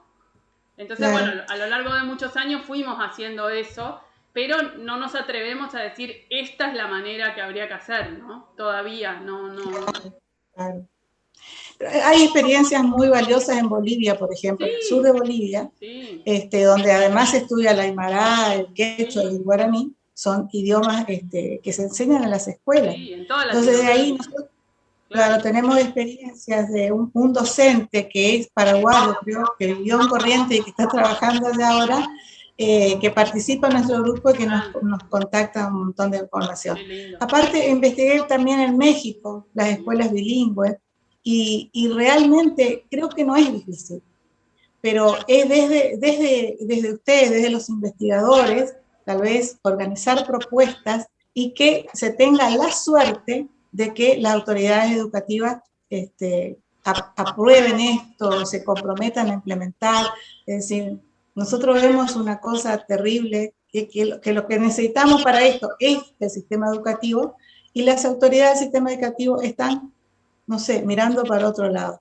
Cuando viene el diseño curricular que decía que el guaraní está dentro de los idiomas extranjeros, me dolió el corazón. Claro. Porque realmente ver que el guaraní, para tratarlo desde el ministerio como lengua extranjera, claro, ¿qué paradigma pueden tener para armar un diseño semejante? Bueno, Entonces, Mabel, te cuento algo porque sacaste el tema del ministerio y me parece que es importante mencionarlo en este marco porque es público. Nosotras, con Flor, Tami y Virginia, conformamos este año, nos convocaron por primera vez después de 20 años que yo por lo menos me dedico a esto. Están diseñando, nosotras participamos en el diseño de un profesorado de educación intercultural bilingüe, guaraní y español. Y participamos en la escritura del diseño curricular. Algunas de estas ideas que vos escuchaste tratamos de plasmarlas en ese diseño curricular. Sabemos igual que un diseño solo no vive, ¿no? Ahí va a estar la gente, claro, la gente que lo haga después. Y bueno, si eso ocurre, si eso se aprueba, porque están yendo por todos los pasos a nivel nacional, si eso se aprueba, nosotras somos como las primeras interesadas en ver ese proceso, en ver si eso, qué va a pasar y bueno, y acompañar a la gente que lo lleve adelante, digamos, ¿no? No es solo escribir el currículum para nosotras, sino, bueno, y tenemos como cierta expectativa de que ahí también se mueva algo en la gente que participe, ¿no? Eventualmente, que estudie. Así que esa es una buena nueva, completamente. Ah, qué bueno. Porque no, buenísimo. Sí. Buenísimo. Novedad. Va en la línea de lo que ustedes plantearon, ¿no? Claro, buenísimo. Sí, vi la publicación de un libro. Sí. Perdón, Julia venía pidiendo la palabra, por eso le iba a comentar, María Julia. No, pero pueden seguir hablando las chicas. Si hablamos está bien. Bueno, yo creo, primero dos cosas, quería comentar mi experiencia. Yo llegué a Caimán hace 12 años más. Llegué como profesora de lengua y literatura, como profesora Nobel y monolingüe castellano. Y la verdad nunca me habían ni siquiera advertido que mis alumnos serían guaraniceros. No tenía la preparación necesaria para enfrentar esas clases y yo simplemente creía que era muy mala docente. Yo no creía que mis alumnos eran tímidos, sino simplemente creía que yo me estaba desempeñando mal en ese primer encuentro con estos alumnos de Caimán en una escuela rural. Lo único que básicamente me permitió darme cuenta de algunas cosas fue que siempre fui muy observadora y gracias a eso yo me di cuenta de que los alumnos hablaban en otro idioma y en un idioma que yo no conocía. Posteriormente, por una ocurrencia solamente, se me ocurrió pedirles a ellos que me ayuden y entre ellos y yo diseñamos una clase y esa fue la única clase de más o menos 3 años de carrera en esa escuela que yo recuerdo con mucho cariño porque sé que fue una clase exitosa, pero fue porque nosotros comparamos sustantivos en guaraní con sustantivos en español, y gracias a eso ellos entendieron la categoría. Usted, Mael, decía de qué se necesita para, yo creo que no se necesita solamente de los docentes, lamentablemente necesitamos de políticas y de economía que permita la preparación de los docentes y que efectivice ese hecho de que el docente pueda estar en la escuela, porque docentes con buena voluntad hay muchos, pero más allá de que la ley está desde el 2006, nunca vimos son muy poquitos los docentes rentados en la provincia de Corrientes, los docentes rentados de guaraní. Y en una oportunidad a mí me llevó justamente a esta misma escuela un libro que, bueno, yo cuando vi la tapa me sentí completamente feliz porque decía como para dar clases en escuelas rurales. Entonces yo creí que ese libro venido desde la Buenos Aires me iba a ayudar a dar mis clases, y lo que me encontré, por ejemplo, es que una de las unidades era trabajar el correo electrónico con los alumnos, y mis alumnos no tenían heladera. Yo les llevaba la tele y era como que, no sé, estaban en el cielo. ¿Cómo yo voy a trabajar el correo electrónico con alumnos que no tienen luz eléctrica? Probablemente no sepan lo que eso es. Así que lamentablemente lo que faltan creo que son políticas y bueno, que justamente el ministerio sostenga con sus acciones lo que muchas veces pone en palabras. Eso. Claro. Eso es lo que siempre criticamos, las políticas educativas desde los grandes escritorios, sin conocer la realidad de la escuela, ¿no? Muchas gracias por los comentarios. Voy a comentar de la transmisión que se está haciendo desde el canal del colectivo Suri. Dice, bueno, saludo Mario, que va a estar en el siguiente bloque. Después del departamento de lengua, dice Mabel, genial es la pregunta, ¿cómo se trata didácticamente a la lengua materna guaraní? Dejaron ahí esa pregunta. Ligia saluda, Maitei. Y el departamento nuevamente dice, compartimos las realidades. Bueno, les traigo aquí los comentarios en el chat. Y por ahí algún comentario más antes de cerrar este bloque.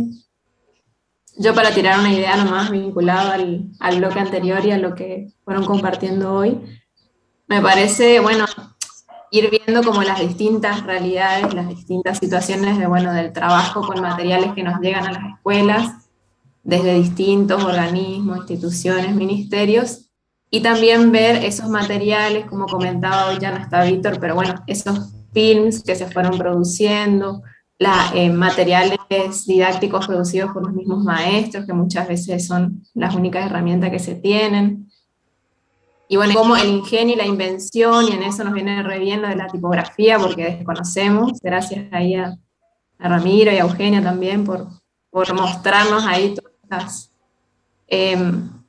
estas herramientas que necesitamos para pensar y producir estos materiales que, bueno, estamos empezando a probar y ver qué efectos, qué genera, qué descubrimientos, autodescubrimientos, en esto de descubrirnos como lectores de guaraní o no, o en ese continuum que decía Vir de la oralidad y también en la escritura, como que me parece que vamos así abriendo aristas y viendo con qué nos vamos encontrando. Así que bueno, por ese lado mi comentario. Y no sé, ¿alguno más? Nos queda un minutito para hacer un corte de 30 minutos. Y después, ahí dice María Laura Salinas, hola. Muy interesante los comentarios del debate. Felicitaciones a expositores y coordinadoras. Gracias, María Laura. ¿Cómo estás? Bienvenida. Hola. Llegué un poquito tarde a la mesa, pero alcancé a escuchar bastante, así que bueno, las felicito. Muy interesante todo el debate. Una cuestión que a mí me gustaría preguntar, yo estoy en el ámbito de la historia, no conozco el tema lingüístico, pero el caso de Corrientes a mí me llama particularmente la atención. Hace poco hicimos una compilación donde se trataban las provincias consideradas sin indios, entre comillas, ¿no? Sin población indígena. Y bueno, entre esas provincias estaba Corrientes, ¿no? Porque Corrientes no asume que tenga población indígena en la actualidad, ¿no? o por lo menos no es parte de la identidad. Entonces, ¿cómo se trabaja eso de tener una lengua tan fuerte como el guaraní y a la vez tener una población que no se siente identificada totalmente, creo sí más con el mestizaje, ¿no? Pero no con lo guaraní como parte de la identidad? Entonces, si ustedes lo pensaron o si tienen algún tipo de reflexión al respecto. Sí, estamos hace mucho pensando eso. Hay una de las chicas del equipo que está haciendo su investigación doctoral compartiendo con alguna gente que desde hace 10 años se están identificando como pobladores indígenas. Hay 3 comunidades, esto también sirve para Mabel, para su información. Hay 3 comunidades hasta el momento que tienen personería jurídica en Corrientes, comunidades que se consideran a sí mismas y están inscritas en el Registro Nacional de Asuntos Indígenas, que son comunidades indígenas guaraní. Es una población muy pequeña en relación a la población de Corrientes, pero simbólicamente es algo muy poderoso, es muy fuerte. Por otra parte, nosotras, digamos, yo hice una investigación, no es histórica, y aparte pido las disculpas, pero sí de una reconstrucción genealógica a partir de fuentes documentales, que está en mi tesis, no está publicada todavía. Conozco tu artículo en esa compilación porque lo consideré, digamos, uno de los poquitos trabajos que hablan de eso. Y hago a mi manera una crítica a la historiografía local, ¿no? Porque, digamos, es parte de quien contribuye a desaparecer la cuestión indígena en la provincia. Entonces ahí tenemos algo que la gente está diciendo, en el trabajo de campo se está escuchando, tenemos un vacío.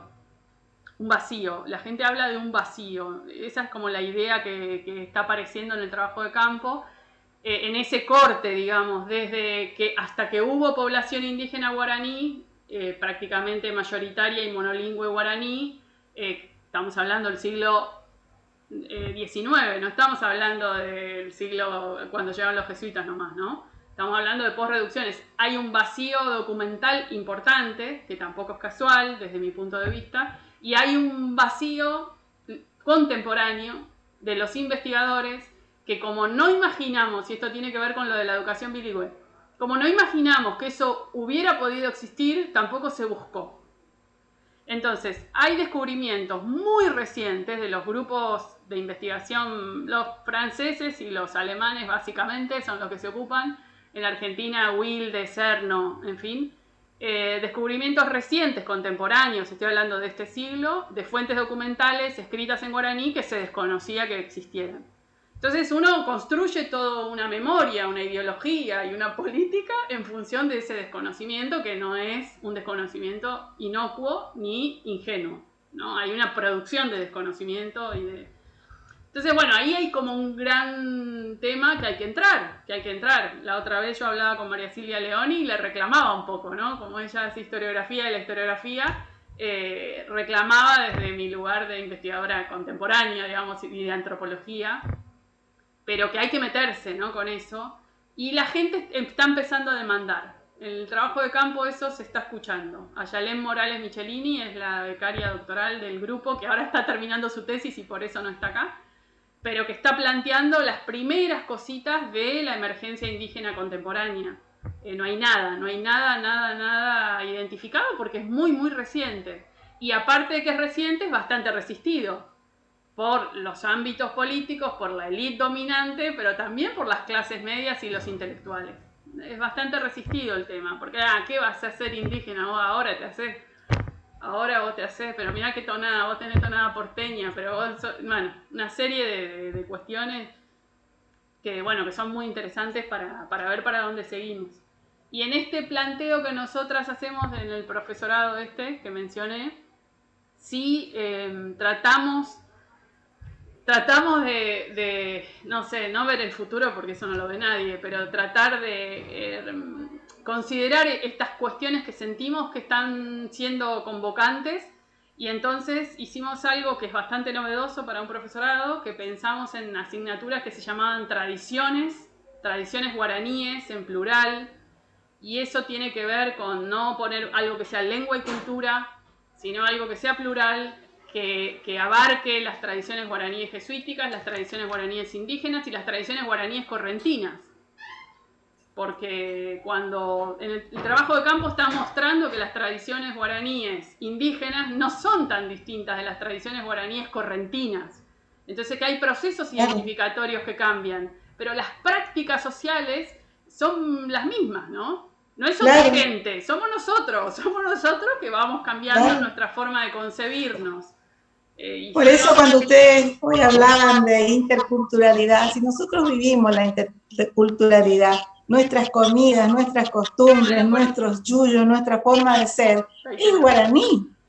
Entonces, ese es el problema. Bueno, yo les cuento, yo soy licenciada en Historia y hice una maestría en Historia de Iberoamérica con el área de concentración en las misiones jesuíticas. Mis 2 carreras universitarias las hice en Brasil. Y en este posgrado me encontré con Bartomeu Meliá. Me encontré con Bartomeu Meliá, que me cambió la vida, me cambió la cabeza y me cambió todo. Pero yo ya estaba jubilada, entonces no tuve la oportunidad. Y ahora sí estoy trabajando en un curso de posgrado de Historia Regional de la Frontera, donde estamos dando, entre otras cosas, todo lo que es la cultura guaraní, que tampoco se estudia y que tampoco reconocemos. Yo veía en un curso de posgrado de la UNE el año pasado que decía historia regional, y no está el tema misiones jesuíticas. Entonces, ¿cuál es la región? ¿A qué llamamos región? Y en esta zona que vivo yo de frontera, la región, somos el norte de Uruguay, Río Grande del Sur, Corrientes, en la parte oeste de Corrientes y la parte norte de Entre Ríos y Misiones. Entonces, hay una región poblada por los guaraníes. Mabel, ¿te referís a la especialización en historia regional o a qué otro curso de historia regional? Vos sabés que vi el año pasado un curso de historia regional, no sé si era especialización, no sé, pero me llamó la atención, yo quería hacerlo, pero cuando vi en el programa que no estaban incluidas las misiones jesuíticas, es decir, no estaba incluida mi región, entonces no lo hice. No, porque la especialización que tenemos en historia, tenemos el tema misiones ahí en el periodo colonial preponderante. Porque estaba antes la materia. Se dictó antes. Bueno, no, esta especialización está ya hace como varios años. No, digo, justamente ese curso, esa materia ya se la dictó, digo, para cuando ella anunció el auto. Bueno, disculpen que corte, está súper interesante, pero tenemos el tercer bloque a las 16:30, así que en 20 minutos nomás estamos volviendo para escuchar los otros 3 trabajos de esta mesa. Nos vemos prontito y seguimos conversando. Muchas gracias. Gracias.